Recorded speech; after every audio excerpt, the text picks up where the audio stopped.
Hello, dear aquarist, dear fish keeper. Today I have in the background a young man that has been fishing at one of the rivers and waterfalls in Cameroon. In the 90s, I made some trips to Africa to see the collecting of fish, to meet fishermen, and to meet exporters. And that is one of the occasions you know what is going on in fish collecting, is to understand environments of the fish, the handling of the fish, the shipping, and everything what's coming along when you deal with fish diseases.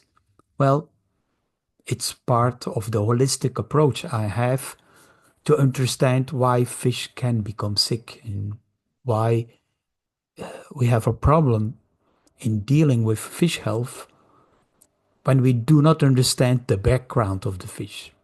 What has the fish been challenged with in life? That's why today I will talk about a wild fish, the elephant longnose or the Gnathonemus, which is not available tank raised, which is coming wild, and usually it comes from countries like Nigeria or it comes from Congo, but usually it's Nigeria who is supplying this longnose. And well, it's wild fish, and we can get parasitic infections like Sporozoa and worms. And I will show you my findings here.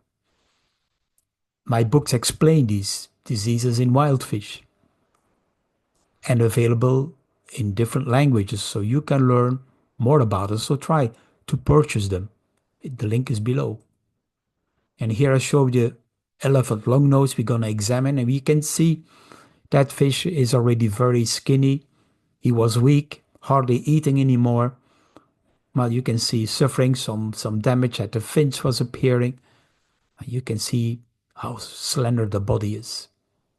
And when we checked the gills, we found all those black spots inside the gills, taking away healthy gill tissue, making the gills not properly functioning anymore. You can say the gills are damaged, and those are Sporozoa. They are sitting in capsules, in groups. Here we see it at a higher magnification.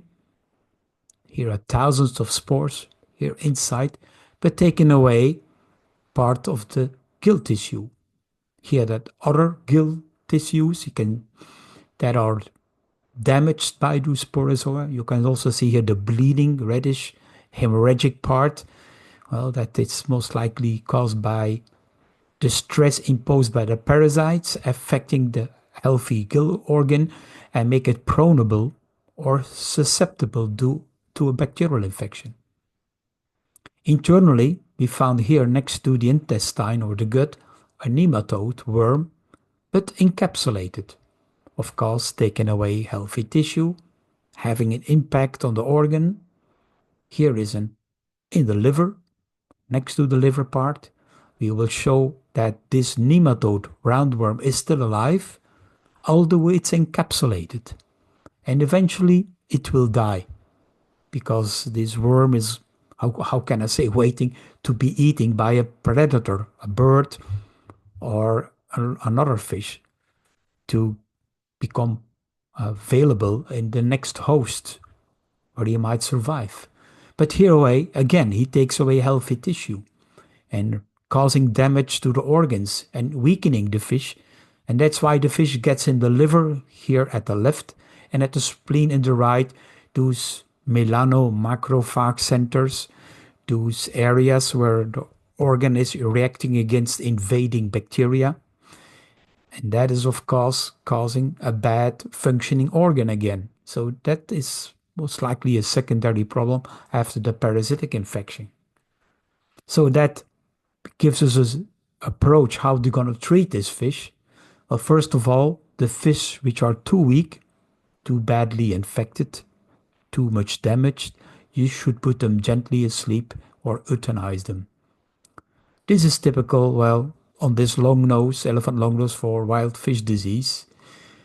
And antiparasitic treatment for Sporozoa is not known for me, so far I know, because the Sporozoa is in a capsule. The parasites are protected, so the medication does not enter to it. It should be prevented, but how are you going to prevent that in nature, where the fish has to live in a wild situation and no biosecure measures can be taken into account? So this is part of wild fish. And the same for the encapsulated nematode. There is no anti-worm medication that can reach or kill the worm. The only thing you can do is making the fish stronger, healthier, so he can fight off or survive with the parasites. Keep the parasites in the capsule closed, like the nematodes. So make sure that the organs repair themselves or getting in better shape, particularly the intestine or the gut and the gills.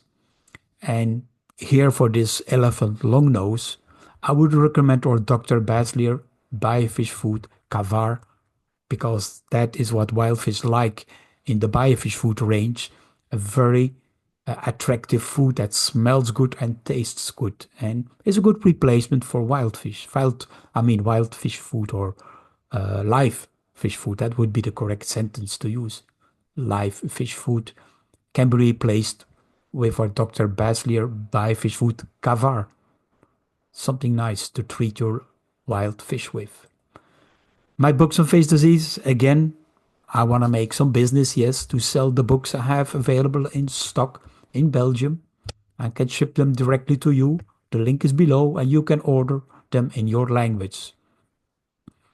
You want to have a specific training to become more professional, more advanced? Look at my Patreon channel. I offer different opportunities for you to train yourself in fish diseases or fish health management or prevention of fish diseases.